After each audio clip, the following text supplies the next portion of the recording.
President Marcos accepts resignation of Executive Secretary Lucas P. Bersamin and Budget Secretary Amena Pangandaman. President Ferdinand R. Marcos Jr. has formally accepted the resignations of Executive Secretary Lucas P. Bersamin and Department of Budget and Management Secretary Amena Pangandaman. Both officials respectfully offered and tendered their resignations out of delicadeza, after their departments were mentioned in allegations related to the flood control anomaly currently under investigation, and in recognition of the responsibility to allow the administration to address the matter appropriately. The President conveys his deep appreciation to Executive Secretary Bersamin for his steady leadership at the helm of the Office of the Executive Secretary. A former Chief Justice, E.S. Bersamin brought to Malacanang decades of legal wisdom, calm stewardship, and a deep respect for institution building.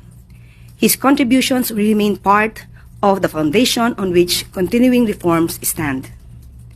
The President likewise extends his sincere gratitude to Secretary Pangandaman, whose work at Pbbm strengthened the government's fiscal management, guided the timely passage of national budgets, and ensured that social programs and frontline services were funded and delivered.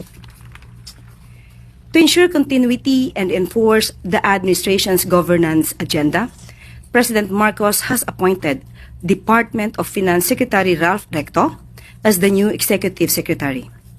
Secretary Recto's long record in economic policy making, fiscal legislation, and national planning positions positions him well to oversee the day-to-day operations of government and coordinate the implementation of high-impact programs.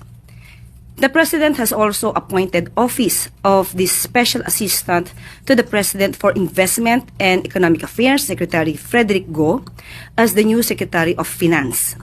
Secretary Go has played a central role in advancing investments, strengthening investor confidence, and aligning economic initiatives across agencies.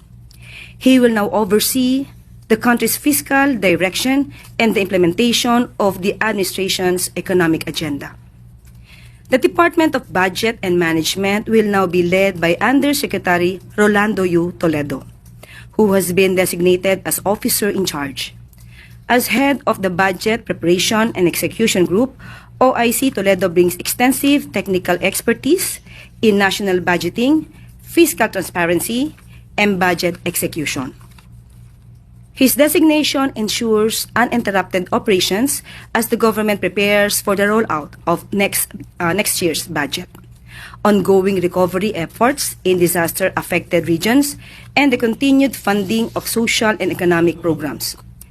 These leadership changes reinforce the President's commitment to strengthening institutions, improving coordination across government, and keeping the administration focused on delivering stability, opportunity, and security to Filipino families.